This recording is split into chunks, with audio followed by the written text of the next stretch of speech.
Welcome to Influential Entrepreneurs, bringing you interviews with elite business leaders and experts, sharing tips and strategies for elevating your business to the next level. Here's your host, Mike Saunders. Welcome to this episode of Influential Entrepreneurs. This is Mike Saunders, the Authority Positioning Coach, and today we have with us Stephanie Everett, who's the lead coach of the Lawyerist Lab community, the next generation of innovative and technology-driven lawyers. Stephanie, welcome to the program. Yeah, thanks for having me. You're welcome. Hey, give us a little bit of background on yourself and then what led you to Lawyerist. And then we're going to dive in deep to really bring to light the innovative and technology aspects that you bring to the attorney community. Yeah, so I'm a lawyer, graduated from law school, followed the path like many to big law, ended up having an opportunity about 6 years later to launch my own firm with a partner, which I had no inclination or thought that I would ever do. That just didn't seem like it was in the cards for me. But found out that I loved it. I was the managing partner, and I loved really figuring out the business and how to make the business aspects of the firm run. And so we grew our little team from, me and another attorney and a legal assistant to a team of 20 in just under 7 years. In that process, a lot of colleagues were coming to me saying, wait, how did you do this? And those conversations led me to discover that a lot of things that might have felt like common sense to me or maybe just came more naturally to me and as best business practices weren't being followed by a lot of my colleagues. And so I saw an opportunity in 2015 to kind of shift and help law firms run healthier businesses. And so did that, started my own, got certified as a coach, started a coaching and consulting practice. That led me to launch an incubator for the State Bar of Georgia with the 5 law schools where we were helping newer lawyers start socially conscious law firms.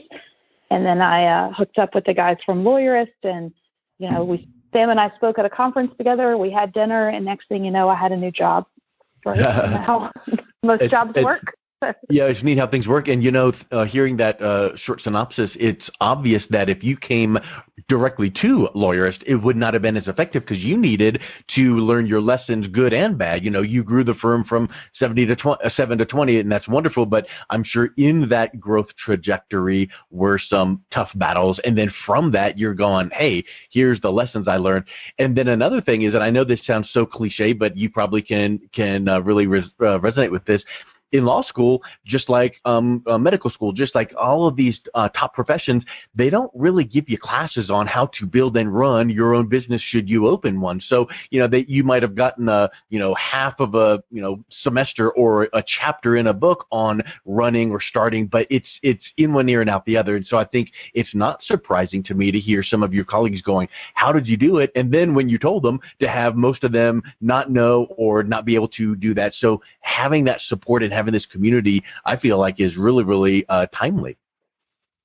Yeah, it's awesome. I tell everyone now I hit the professional lottery because I love my job and it's a fun thing to do. But I did have a law student recently basically hear what I did, and they were like, oh, I just want to do that. And to your point, I was like, well, it's not quite that easy. There's a reason I can do what I do. It's because I did have all this experience and kind of learned the hard way so that hopefully I can steer people in a different direction. Yeah, it's like I'm going, oh, wow. In the legal profession, you can be an expert witness and get paid to testify, and boy, you get paid X to do this little bit. I'm going to do that. Well, yeah, you might be able to do that in 20 years once you get all the experience and build up that reputation, but you don't go from zero to that. Right. So at the time of this recording, we're going through the COVID-19 sequester, quarantine, whatever we want to call it, and it's forcing people to pivot and do things differently. Talk a little bit about how you're seeing small firms taking their operations virtual and what that is entailing and what that requires them to do, but yet at the same time, how it can help smooth out the rough patch. Yeah, I mean, it's funny because these are the things that we've been preaching about for years, going paperless, being able to work from anywhere, singing the praises of being able to use virtual help to kind of supplement your team. So there's a lot of folks in our community that have made this transition really easily because they were ready to go. But I've also seen a fair number of folks struggle. And so the basics you got to get the basics down, and which is have a good tech setup at home. And then from there you can start building. So there's a lot that needs to go into your practice. But I think the number one thing I'd say is it's not an excuse to stop. It's very strange to me. I keep getting out of office responders on email to lawyers, and their response is, "I'm sorry, but I'm shut down," or "I'm working from home." And I'm like, why is that? Why do you have an auto responder on? Like, you're just working from a different place. You're still where's working. your brain? Your brain's not working from home. Your brain just happens to, and I'm not saying that in a critical way. I'm saying your intellectual property is your brain. Does that matter whether you're sitting in an office in one-on-one personal touch, or if you're at home or at a Starbucks or wherever? That's where your capital is, your intellectual property. So to your point, don't set that out of office. Just go, hey, in these crazy times, it might take us an extra minute or two to reply back, but please know we will respond. And then when that response comes by phone, email, Zoom, whatever, you're right into it. It doesn't have to be immediate. It doesn't have to be video. It could be audio. But talk a little bit about that, where I feel like when we move past this time, because things will get back to whatever quote unquote normal is. Because if we remember back into the credit crisis of 07, 08, 09, everybody thought the sky was falling and we'd never get back to anything, but the Dow Jones went back to double, triple of where it was. So things will come back over time, but I feel like there will be remnants and really solid aspects of this virtualness that lawyers should retain and keep in their practice. So yes, you might say, come on down and let's meet in person. That's wonderful. But there might be a really wonderful aspect that people go, wow, I don't want to drive down to wherever you are and grab parking and take time out of my day, but you offer virtual live video consultations. That's amazing. So what do you feel like there should be a mix and a balance there when we come through this? Yeah, I've been working remote for 2.5 years, and I love it. And so I hope that this is giving people a taste of how easy it can be in today's world to have virtual meetings, to still connect with people on video so you still get to see their faces and have that, interaction that way. To your point, I can't stand now when people are like, oh, come to my office. I'm like, really? I have to drive through traffic and, park and that whole hassle? Like, it's such a waste of time, especially for something that often can be done very quickly. So I have enjoyed virtual meetings for years now, and I hope that people are getting a taste and realizing it's not that hard. And in fact, I saw a judge post a couple of days ago encouraging people to do more hearings through her virtual setup. And I think some people are starting to see, like, oh, wow, this is great. Like, I used to have to go sit in the courthouse and wait until it was my turn for a 10 or 15-minute thing. And it would take hours for 15 minutes of substance, where now you can just jump on from wherever you are, have that interaction personally, like on video. And it's funny you mentioned that, because I was just thinking when you were saying that, I think it was last week, I posted on my Facebook. Do you watch the show All Rise? No. Is it good? Is it TV?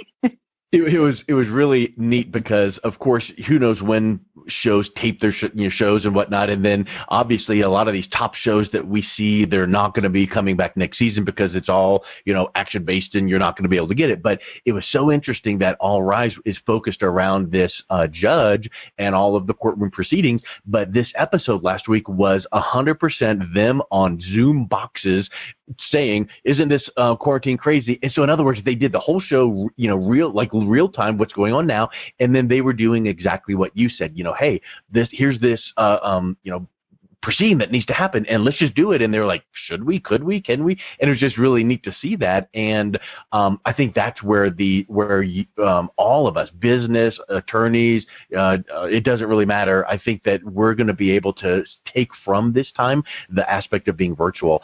And let's even just touch on something too, is the efficiency factor. from the person coming into your office? You touched on that, but how about the efficiency that it is for a lawyer to say, okay, I've got a 9 o'clock session, and we know it's not going to take as much time because when someone's sitting there in front of you, it's like a lot more small talk. Here's some coffee, let's chat, and then let's get into this. Do you feel like even the virtual sessions help to keep things right on track and even more efficient than it would be in person? Nothing wrong with the in-person, but do you get a little bit of a lift that way on virtual? Absolutely. It definitely keeps things a little bit more streamlined. And look, I can't wait to go back and be in person with folks and hug and do all the things. Yeah. But there is a benefit to being online and to being efficient. It allows you to see more people throughout the day.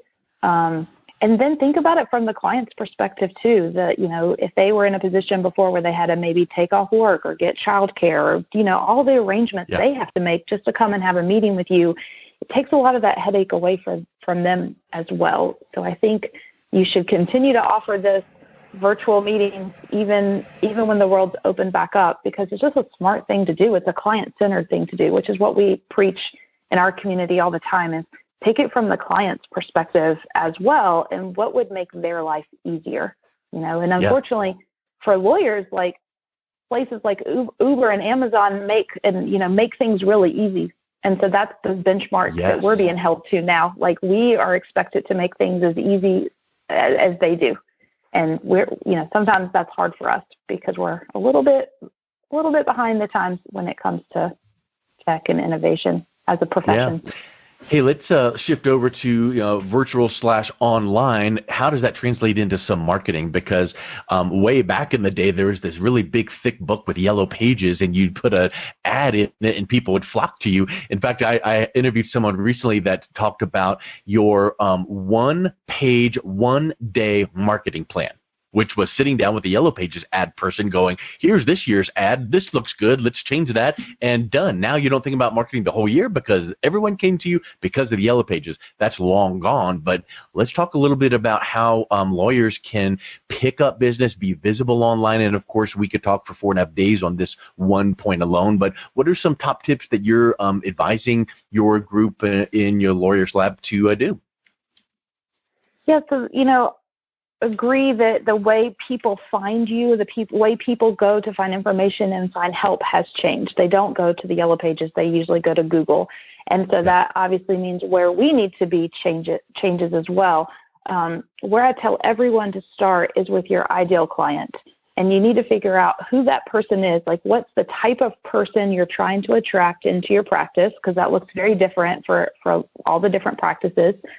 And then where do they go for help and information? So people often will come up to me and be like, do I need to be on Twitter, or do I need to be on this whatever platform?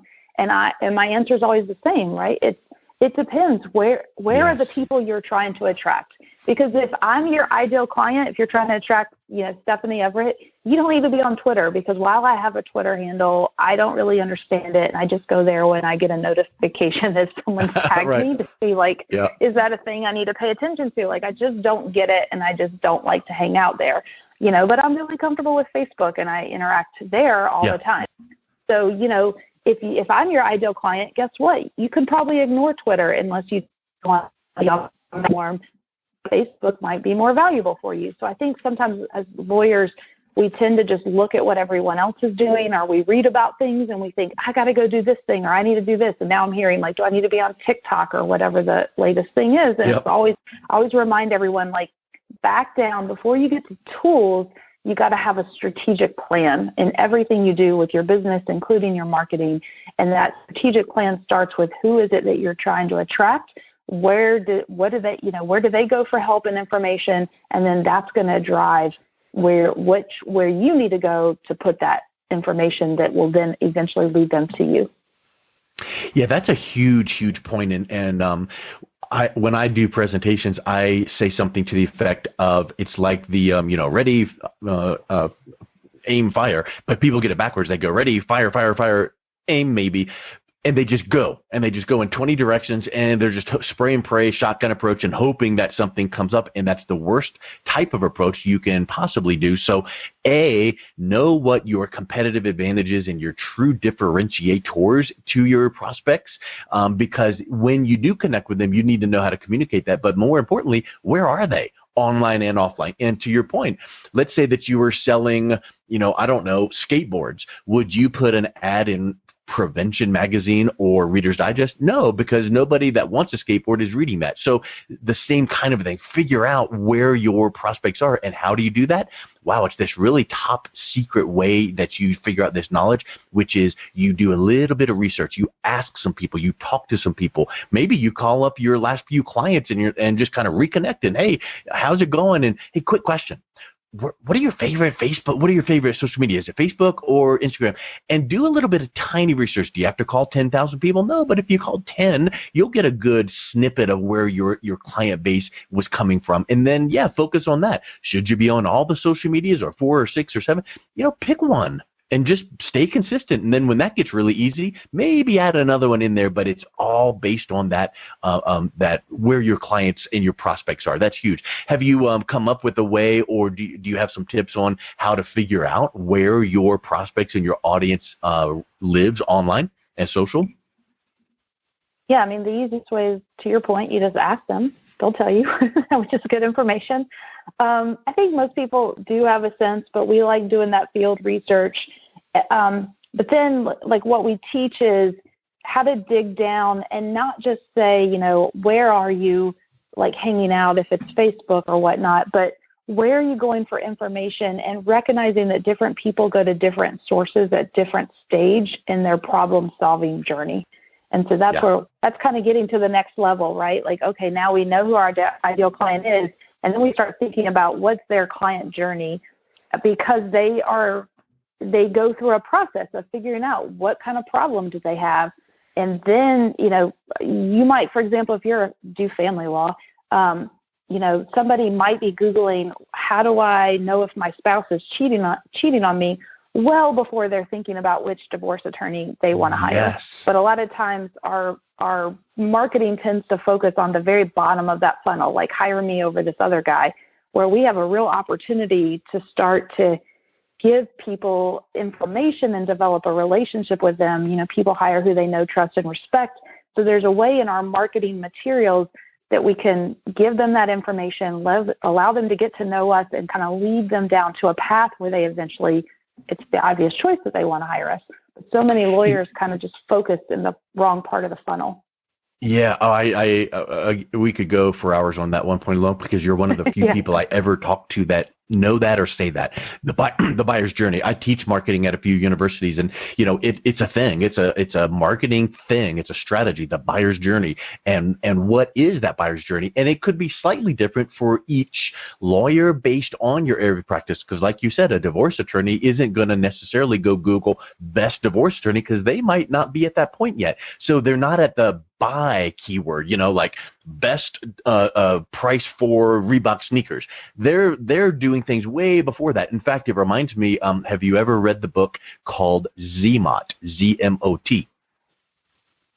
No, I have not. I've read I think you'll love it. And here's a little tip. You can Google it and get the PDF free immediately, because it's written by an ex-Google employee, and it's just it's a pretty quick read. But the whole feel of it stands for Zero Moment of Truth, ZMOT.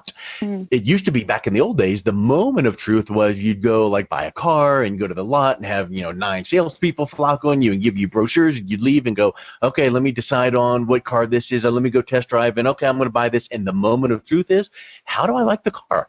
Well, today, the zero moment of truth is all the things that lead up to that. So I'm going to go do some Consumer Reports research. I'm going to look at Carfax. I'm going to look at reviews about this exact make and model of car, and also the dealership. And I'm going to walk into that dealership with probably 3 or 4 or 5 pieces of paper that says, here's the car I want, the color, here's the Carfax, I want this, can you provide it at this price? And if you can't, I'll go right down to your competitor down the road, because I'm the informed buyer. And that's really what happens today. And when I give these kind of presentations, I'll ask for a raise of hands, and most of the room is like, yep, that's what I did when I bought my last car. Well, why is it any different in choosing an attorney? You're not ready to go best attorney for. just yet. You've got to, what are those like little trigger moments or these little flags that pop up, and figure that out. And sometimes it takes you just going, okay, what are the most frequently asked questions we get? So maybe you look at your incoming emails, or maybe your social media posts or messages or phone calls coming in. Have the admin person start taking down questions and writing them down, and then do a little bit of your actual real-time primary research, because that's what's coming into your firm. And then from that, wow, what people are needing even before they're ready to make a selection, and then you get out there in front of it. That's such a huge point.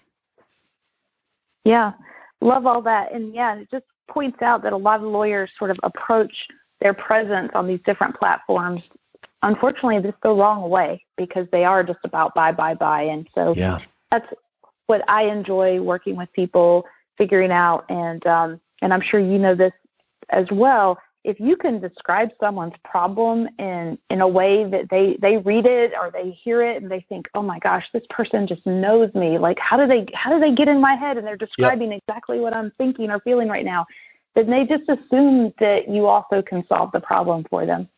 And so there's some real cool, powerful stuff we can do with our marketing message when we kind of figure that out and learn a new way to put ourselves out there in the world. You got it. And guess what? Here's the really, it's kind of like a counterintuitive approach, in that most people are like, let's buy a Facebook ad campaign, a Google ad campaign, and let's make that work, but it doesn't work because what we just said. But the really cool thing is, which is the harder of the two approaches? The harder is hoping to land on some ad campaign that works, but it really doesn't. Or how about just this? Be yourself. Just be an educator and an advocate for that target audience, that prospect, and just teach and talk and educate and help them decide, because then you come off as that, advocate and trusted advisor. And if you know the buyer's journey and you're talking about one of the points in the buyer's journey, then they're like, oh, that's a really good point. And that's pretty cool. They didn't push me. They're not saying buy now. They're not saying click this and whatever. They're just teaching. And I recently wrote an article for Forbes called Optimize the Buyer's Journey Using Strategic Authority Positioning. Well, that's what we need to do, because if one of your competitors out there is actually doing some kind of teaching on that topic, you need to be the one that's doing it and looks to be that much better. So for instance, if someone sent out a tweet about some point, but you did a video on that, that's going to resonate better because they get to know the person, your personality, your voice inflection. So I think that's just such a huge piece, and people miss out on that. It doesn't matter your profession, but you just miss out on the teaching aspect. Have you, I know the concept of content marketing is something you talk in your lab. Go a little bit deeper on how you advise lawyers to use content marketing. Yeah, I mean, it's just really all the things you said. People are going to look for information. So those frequently asked questions, those things that everybody asks you, you have the ability to write in information pieces. It's not ads, it's information, and it's not legal advice. So it's okay to do this ethically, to write these short answers to those questions, and that's just it. That's content, right? And then we put that content in lots of different places so that we know people can find it. And the hope is when they're looking for that information, if you're the one providing those answers to them and really helping them get that information they need, then you can do that in a way, and then you can kind of get a little bit more sophisticated with it, where you actually like walk the person down a path. So you just think about it one step at a time. Like, what's the first kind of step that they're going to take? They want this. Okay, well, once they get that, then what do they need? Oh, okay, well, then let me provide them that. And then, and eventually the way the content marketing, works is at some point you're going to try to capture an email address or get something from them, because then that gives you that permission to then follow up in an email. And then, hey, I noticed you downloaded my guide on 5 questions to ask before you hire a divorce lawyer. Are you perchance looking for a divorce lawyer? Would you like to have a conversation with me about it, right? So you just gently shift people from, hey, you were looking for this information, I gave you this information, into, would you like to discuss with me how I solve that? And you do it all in a way that's authentic to you and to your brand, because that's super important. And people, because you want to attract the right clients and have the right people that you're working with. And so if you do it the right way, that will happen. And then it makes the process just really easy. Yeah, I mean, it's just so huge to be able to interject in personal relationship-driven communication. So when you're doing those email follow-ups, it's wonderful to have the logos and the brand colors and all of that in a few of those, but also have like one-liners. Like, hey, you downloaded our guide. Do you know the one critical thing about the difference between mediation and divorce? Just hit reply and I'll tell you that real quick. And if it's like no logos and no, just, Mike. And they feel like that you actually sent them that email, even though it's part of the follow-up sequence. And then, what is that? And then you're like, oh, well, the big thing is blah, blah, blah, that's in this page on my website. I did that. Let me know if you'd like to chat ever. And it's just this nice, gentle guiding them, because I like to say that I'm not a sage on the stage. I'm a guide on the side. So if you guide them through the process, then boy, that trust is built up. So let's wrap up with this, Stephanie. What is the big benefit that lawyers get out of becoming a member of the Lawyerist Lab community? Yeah, I think the main thing is finding a community of lawyers who treat their law firm like a business and are ready to approach it in a client-centered way and kind of push the envelope on what it means to have your firm run as a business. There's a lot of communities out there of lawyers who've kind of done things the same way for hundreds of years, and you've probably run into them where if you were that person sitting at the bar conference and you had this idea that you thought was amazing and you got stuck with a bunch of no's, like you could never do that, right? We've all been in those situations. Yeah. If that's you, then you're our people. Like we're like, come hang out with us, because our community is all about yes and how can we make that happen? How can we push that envelope? How can we get you to a place, because our goal is for you to have a healthier business. So healthy profits, healthy operations, healthy teams, and ultimately healthy life, because that's what this should all be about. And if we're not doing that, then something's broken and we need to fix it. I think that's really huge, because if you remember reading Think and Grow Rich by Napoleon Hill, one of his chapters was the mastermind, and he took like the mastermind. It's like, oh yeah, I'm in a mastermind, but he took the approach of the mastermind. It's like a group of people all trying to help each other out, like having the same mindset. And yeah, it's a group of people, but the really cool thing with what you have together is these are a bunch of lawyers, and they speak your language, and they're growing their practice. They're not competitors. They're one person in this state and another person in that state, so you can be free to mention ideas and say, well, this helped me out, and I'm in Ohio, so it'll probably help you out. You're in Kentucky or wherever. And so I think that mastermind and the mastermind effect is so powerful, and I'm sure that you see that all the time through your community. Yeah, I love it, because people you see, we're there helping. We have an awesome team of coaches who lend their expertise and experience, but where the real magic happens is when the light bulbs go off among the community members, and they're helping each other and they're sharing what worked, but most importantly, what didn't work. Like, hey, this failed for me, so don't do it this way. Try this other way. And yeah, we do. We have a formal mastermind as part of our program, but we get the community together in lots of ways, because there's a lot of experience to be learned from one another, which is what I love. I love just being that person that kind of puts everyone together and gently nudges them along the right path. Yeah, then you take a step back and smile and just watch the sparks fly and the magic happen. Exactly. Cool. Well, what's the best way that people can reach out to you, learn more about the Lawyers Lab community? What's the best website, or any particular downloads or learning pieces that you have on your site? Yeah, so head to lawyerist.com, and there you can join our free community insider, which gets you access to a ton of cool templates and downloads, including an ideal client profile worksheet that will help you kind of start thinking about that buyer's journey and who it is you're trying to attract. So we have some good tools for you that are absolutely free. And then if you're interested in looking at more of our the lab, our paid communities, you'll see information there on the site, or you can just reach out to me, Stephanie, at lawyerist.com. Awesome. Well, Stephanie, thank you so much for your time today. I'll make sure that link is in our show notes. And thank you for coming on and sharing some of your knowledge. Yes, awesome to be here. Great conversation. You've been listening to Influential Entrepreneurs with Mike Saunders. To learn more about the resources mentioned on today's show or listen to past episodes, visit www.influentialentrepreneurssradio.com.